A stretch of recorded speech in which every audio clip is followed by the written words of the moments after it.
Joining me, Jack Berkman, Republican strategist and host of Behind the Curtain with Jack Berkman. Catch him every Saturday night on the Radio America Network and Sunday afternoons at 2 on WMAL in Metro D.C. Also, Mark Levine, nationally syndicated radio talk show host and the Democratic nominee for the 45th District in the Virginia House of Delegates. For the 11th time in his presidency, Barack Obama spoke out about another mass shooting. We talked about this after Columbine and Blacksburg, after Tucson, after Newtown, after Aurora, after Charleston.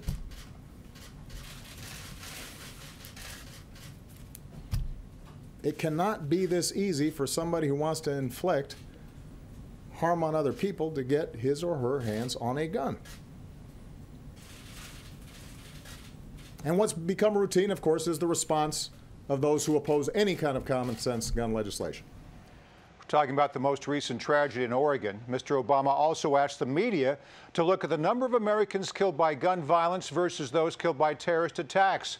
The numbers, according to the CDC, are gun violence, 394,912, terrorists, 3,046 between 2001 and 2014. The first number drops to 153,144 when you take out suicides and police killings. Jack, is it time for better common sense gun laws? Why is the GOP so resistant to change? Well, first of all, Morris, as Mark knows and as the president knows, we have so many gun laws on the books. I don't even know if anything's being enforced at the federal or the state level. So the idea that we need more gun laws is really an absurdity that the country would spend more time with this. The president wastes no time stepping into the political cleavage and arguing, and they want to make this argument. They want to sweep aside the Second Amendment. What we need is we need more guards. The more people who are armed, if people are armed in this country, you won't see this thing. And you know, here's what else happens. If you look at the last shooting in Virginia, you had a situation where the shooter was African American and gay. They don't want to talk about that. You'll notice that that shooting got swept under the rug quickly because it doesn't play to their base, whereas this shooting and other shootings play to their base, so the president will stay on it and stay on it and stay on it for weeks and months. Mark, many criticized Obama for politicizing the issue. Should he have waited to deliver his comments until all the facts were in? No, he should have delivered them today. He should have delivered them yesterday, a week ago. These things should not be routine. They should make people angry. And right here in Virginia, we can do something about it. Jack says that we have too many gun laws. We have fewer gun laws than any developed nation on earth. Jack's people, the NRA, the Republicans of Virginia, want to arm mentally ill people. They want to arm terrorists. We had a bill in Virginia just last year to say that toddlers shouldn't be armed. If you're 5 or under, you shouldn't be handling a gun, and they voted it down. Let me say something. We have an election coming up in Virginia in November. We have an election coming. Let me just say, Jack, we have an election coming up in November. If you vote for the Republicans, if you support the Republicans, you are supporting arming the mentally ill and terrorists. My wife, as you know, is Canadian. If you look north, in Canada, there are more guns per capita than probably anywhere in the world. And Canada has very little gun violence. Because they have good gun laws. We actually have very little gun violence in Hawaii, where we have strong gun laws. And if you live in Maryland or D.C., you're more likely to be killed by a Virginia gun because the laws are too lax here. Let me put it to you this way. Even if all that's true, and almost none of that's true, but even if it's all true, you cannot sweep aside constitutional protections in the name of expediency. If we are to make a system like that... The Second Amendment protects your right to join a militia. I'm not trying to change the National Guard, but we need common sense gun legislation in Virginia. The election's coming up in 1 month. Maryland and D.C. voters, please come help us, because otherwise a gun may be likely to be used against you. Jack, last word, and let's move on. Oh, I think that I just hope Mark isn't calling for voters to cross the border and vote in 2 states. They can contribute. I think what we need are more guards in schools. We need more comprehensive security, Morris, and you see this problem will go away. Let's switch gears to Congress. Next week, the House will vote for a new speaker, but the man expected to take the position, Representative Kevin McCarthy, is already making headlines for these comments. Everybody thought Hillary Clinton was unbeatable, right? But we put together a Benghazi special committee, a select committee. What are her numbers today? Her numbers are dropping. Why? Because she's untrustable. Since the start of the Benghazi investigation, Clinton has maintained this was a political witch hunt. Now, Jack, did McCarthy prove she was right? Well, no. I think he's simply discussing. The host asked him a question about the politics of the issue, and he's discussing the politics of the issue. I don't think there's anything wrong with being candid. If anything, Morris, I applaud him on his candor. The bottom line is she has lied repeatedly about Benghazi. The investigation has been an enormous success. I think the reality is that because she and the president wanted to coddle radical Islam, a U.S. ambassador and 3 others are dead. Wow. It's as simple as that. I don't know what reality. What does McCarthy's statement mean for the Clinton campaign? I mean, it sounds like it could give her a boost, Mark. Yeah, McCarthy is admitting what all of us know in Washington, which is that it is a political witch hunt.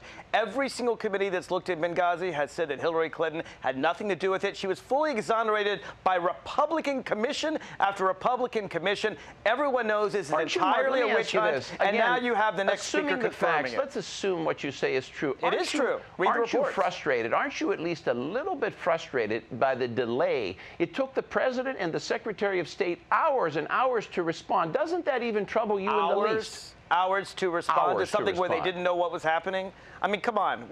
Jack, there was insufficient security. That's true. But that wasn't going to be warnings. changed in a few hours. That's been true in all of our embassies. It's one of the reasons why Democrats want more money to beef up the State Department. We know from the hearings that the Secretary of State had ample warning and did nothing. How can you possibly make the argument that she's exonerated? Warning of the attack. Separate from Benghazi, Jack, I think that the more McCarthy talks, people might think he's not the best Speaker of the House. He's got a problem getting the right words out. Have you noticed that? Well, yeah, let's face it. Neither McCarthy nor John Boehner is a Ronald Reagan. I mean, we know that. I mean, well, I think Boehner could express himself better than McCarthy. I've heard other Republicans cautiously say, gee, the more McCarthy speaks, he's going to kind of embarrass us. Kevin McCarthy looks and seems more like the type of guy who would be a staffer to the Speaker rather than the Speaker. On the other hand, he's an effective behind-the-scenes organizer, and we'll have to see how it works out. He wouldn't be my beau ideal, but I think he's a good Speaker, and I certainly support him as the new leader of the party in the House. I just think that we really need, my candidate would have been Paul Ryan. We need someone with that Reagan-esque demeanor. Paul Ryan doesn't want the job, Jack. That's correct. And the reason he doesn't want it is for the same reason Kevin McCarthy can't succeed. It's actually not his fault. John Boehner couldn't succeed. You have a party where you've got a strong wing of it that does not want the government to succeed. They want the government to fail. They want the government to shut down. Right. The only way to make government work is for establishment Republicans to join with Democrats. Well, that's correct, because we want to show the American people when the government's shut down,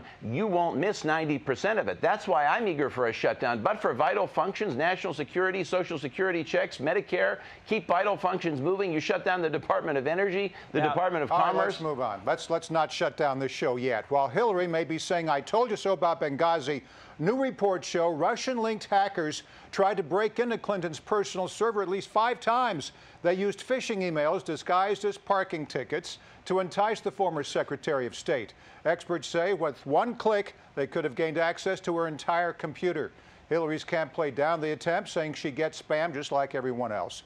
Mark, isn't that a bit troubling? Clinton's email address wasn't public knowledge, and she isn't just another American. It's not in the least bit troubling. You know what? They tried to hack into my account, too, because I've gotten spam. I suspect, Morris, you've gotten spam. Jack, you've gotten spam. Yep. If they give you a note that says something, don't click on it. Don't click on a link from someone you don't know. Hillary Clinton knew that. I know that. See, actually, the Russians have tried to invade every email address on the planet, but unless you click on that link, everything's safe. All that's true and correct, but it's irrelevant. So you're missing the point. The point is she shouldn't have been doing important classified work, national security work, on her personal email. That's why this happened. I think the reason that's not come out, but I think under their breaths, the reason she had her own personal server, they couldn't trust the State Department. I think that's right, all those old, antiquated computer systems that the government's using. Correct, Morris. In the stories about this, that's one of the things they point out. But Morris, you may be right on the money, and that's an excellent point. However, that doesn't change the fact that she has committed a federal crime in so doing. Crime. Let's move on to the latest scandal at the Secret Service. An Inspector General report shows at least 45 agents, including those at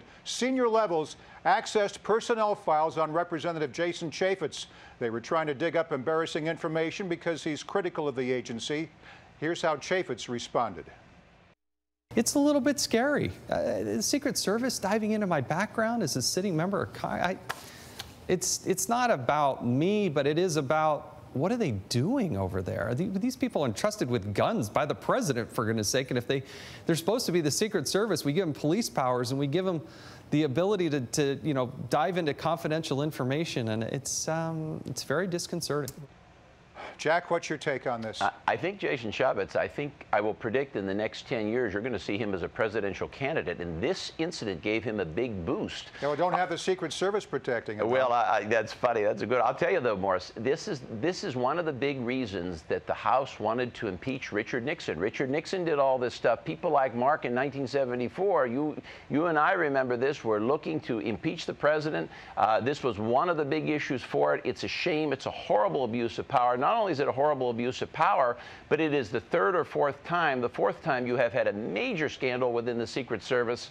It just goes to my point, there's not a single area in the Obama administration that's being effectively well run. Now, the head of the Secret Service, Joseph Clancy, has apologized. He was brought in to clean up the agency, but Mark, do you think he's been effective? Well, he needs to discipline this incident, no question about it. It is extremely troubling. I want those agents fired. Frankly, if they tried to blackmail Jason Chaffetz, if they tried to suggest that if he changed his view on the Secret Service, they wouldn't release the information, they should go to jail. This is very serious stuff. It doesn't implicate Obama. Obama has been trying to change the Secret Service. This is part of the Secret Service problems that have lasted Mark, for decades. You're but right. It is serious. But let me tell you something. You're right, but maybe we can have some common ground. Let's have some common ground. You're right. It certainly doesn't implicate Obama. Nobody's suggesting he had anything to do with it. But it does implicate Obama in the sense of failed management. When you have a Secret Service of 3, 4, 5 scandals over a period of 6 years, at what point do you say the president's responsible? Never? Does it take 10 the scandals, have lasted 12 scandals? Actually, they've been there a decade before President Obama became President Obama. Not like this. Not like this, Mark. He put in a new person there, and it's time for Clancy to clean house, and you and I both agree this is unacceptable. Bring in the Texas Rangers. All right, before we go, let's talk about Donald Trump. He unveiled his tax plan this week and also hinted that his wife could soon play a more active role in his campaign. He's often talked about her when discussing women's issues and says she has an interest in women's health. Jack, how do you think Melania will be received by American voters? We were blessed to have his wife on our radio show not so long ago. I think she'll be well received. I think she's beautiful and smart. I think Trump is surging. I think it was a good thing this week. He needed to strike back with a major event. My advice to him was that he should have done the veterans' hospitals. I think that's the real home run issue for him. Showcase all kinds of things. But I think the tax plan was a good idea. Mark, Melania Trump. I have no problems with her personally. I do think that the Donald Trump campaign has been purposely hiding her and doing so because she's a quarter of a century younger than he is. She's a model. She's, I think, his third wife. She's not that much older than his son. I think this is something that the Republicans didn't want to. Donald Trump did not want Republicans to have such an unusual marriage at their forefront. Would be fun state dinners, though, I'll tell you that.